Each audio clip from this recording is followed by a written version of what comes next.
What's up, What's up, New York? You're here with Kylie Pax, Australia's emotional eating coach. We are here in gorgeous sunny Queensland. Mine is Kylie Pax, and Kylie. I am so excited to be here in Dallas. You're here with Kylie Pax, Australia's emotional eating It's coach. Kylie Pax, Kylie Pax, Australia's emotional eating coach.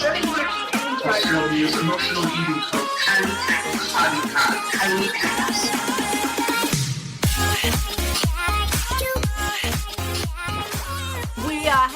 Look, I don't even know what I'm doing. You are here with Kylie Pax, Australia's emotional eating coach, and we are in a pop-up masterclass. Pop-up masterclass. If you are joining me here live, throw an emoji in the comments box. Let me know that you're here, and to everybody who's watching on the replay, you should have been here. But go ahead and watch it anyway, suckers. So I want to thank you to everybody. Again, I know this was a little bit of a surprise one, but I do like to keep you all on your tippy toes and see what is. I don't know what is going on with all this singing today. It's sort of a bit of an Oprah thing. She does that sometimes. I don't know what that's about. And quite frankly, I think I should shut that down immediately. Shut that down. I totally can't see anything. I don't know what's going on. I'm going to end up with Coke bottle glasses shortly so that I can just see things like that teacher from Harry Potter. So we're going to run through a few different questions today that have come through because I think they're going to be really helpful to you. But don't freak yourself out. Like the worst thing we can do, that's why diets don't work, because we freak ourselves out with this whole, enormous, plan we're going to do. We're going to get it perfect, got to get it right. And the minute we don't think like, what's this about? I'm not sure. I'm bringing sexy back. Yeah. The minute we think that we haven't got something perfect or right in our lives, we tend to withdraw from it. Withdraw, because that's painful. It's painful. Nobody wants to feel like they haven't got things perfect or right, because that's what we do every day. Of course, everything is perfect and right that we do. We're women. Of course it is. If we feel like we haven't got something perfect or right, or we have something's gotten out of control, therefore out of our control, we freak out. We do freak out a little bit. And it's not a fun feeling. And so we actually withdraw. We contract away from whatever that thing is, because it's causing us emotional pain, right? It's causing us mental and emotional anguish. And we shy away from it. We withdraw, we contract. So that's not a good thing. I mean, you want everything in your life to be expansive, not contractive. Expansive, not contractive. And if there is something that you're feeling that you're contracting away from, but you know that you should be taking a step in that direction, because, I don't know, wasp in your gardens just come to me, random thing, right? Yes, contract, get away from, okay? That is going to be for your benefit, but contracting and withdrawing and getting away from the things that you know are really going to help you, but and that you committed, you were so big, you're like, yeah, I'm totally going to do this, totally, like I'm in, you really were committed and excited about it at one stage. But when we let things shy away from things, when we let things go just for a little while, the longer you leave something untouched, the less likely you are to go and revive it, finish it, go back to it, whatever it is, right? I can tell you. I mean, there's so many things. I was only thinking about it yesterday. There was just a couple of very short courses, I think, that I had bought, would probably be 5 years ago, and I kept putting it off until I had the time, and now I've completely lost the login info. I wouldn't even know. Like, I know what they were, but I wouldn't even know how to contact the person to say, well, I'm interested in still doing this. Like, well, it's just like, forget it. It's gone, right? So if you're here today, at least here in the Facebook group, we always have a point of contact, and we can come back and just go, I've totally lost my login information. Don't even know what the website is. I can't even remember why I started this journey to start with. Then we can all remind each other, lift each other up, raise each other higher. And I think as an army of, I want to say as an army of women, but I really am big on the sisterhood thing lately. I just feel very, very, very strongly that as women, it is our job to unite.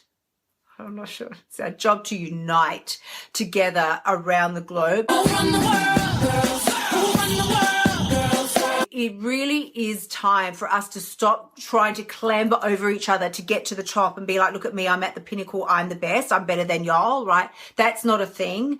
It really is time for us to unite as women and hold hands and pull the other women up to where we are, and then, you know, expect the other women to pull us up and raise us up higher. That is what it is about. We are a sisterhood. We are not in competition, not even with ourselves. You're not in competition with anybody. This is a journey and experience. It's not a competition. But I really do feel very strongly about sisterhood and us supporting each other through our journey. That is what this is about.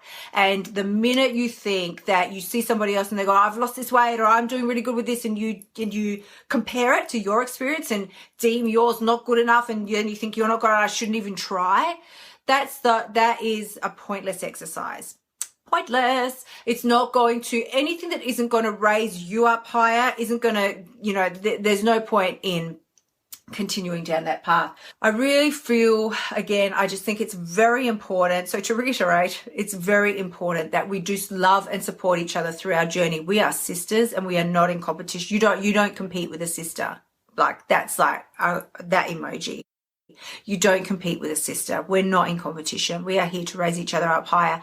And if you're scrolling through Instagram and like checking out other pages and looking at other women's bodies, you know, if you're looking at the Fitspo's bodies, that's okay, but don't expect to look like them if you're not built that way. Do you know what I'm saying? Like, I look at the pages, the different ones, and the women's bodies on there are stunning and they're gorgeous.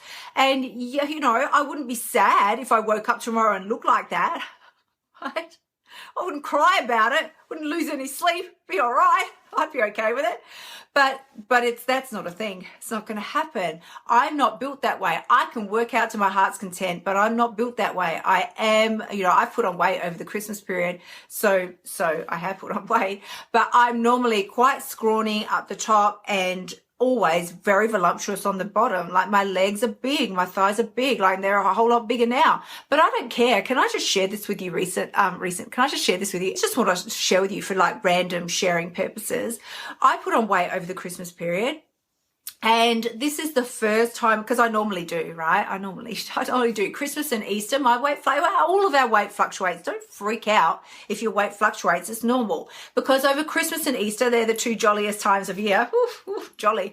And I do put on weight during those. I don't expect to do it, but I don't expect not to do it. Like I just eat whatever I feel like, and I really enjoy that Christmas food, and I really enjoy my chocolate at Easter time. So I do usually end up putting a bit of weight on over those periods, and I have put on weight since Christmas. And you know what? For the first time this year, I'm not like, I don't really care. Like, I just don't care.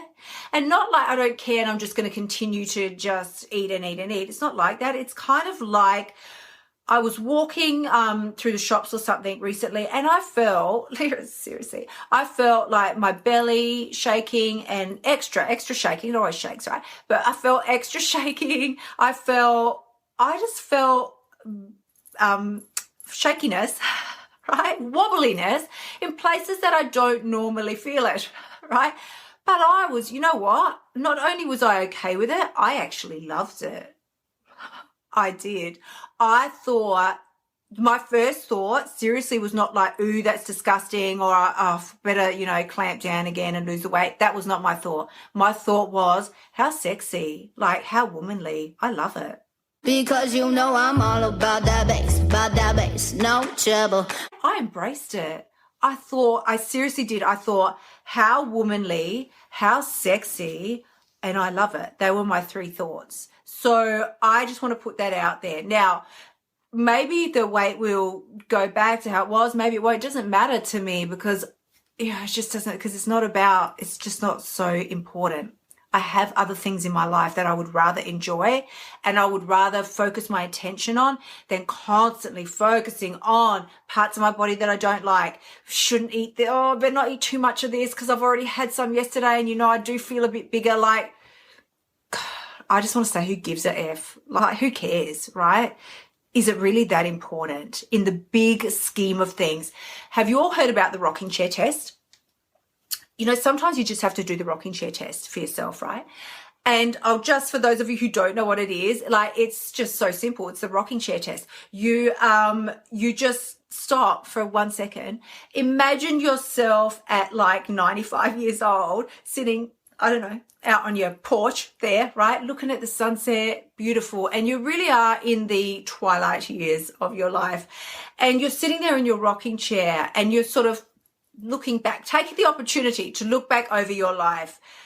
Is your body and the belly and the circumference of your waist and the jiggliness of your eye, is that really going to be the things that you're spending your time thinking about? Or will you be thinking about beautiful memories and family and kids and, people that you knew and experiences that you had? Like, I mean, would food be on your radar at all? Probably not. Really, probably not. Thank you so much for spending time with me this week. You can find me on Facebook, Instagram, Twitter, and Pinterest. And as always, remember, the only person who has the power to change your life is you. And the very best part, you've already got what it takes. I am sending you so much love. Until next time, bye for now.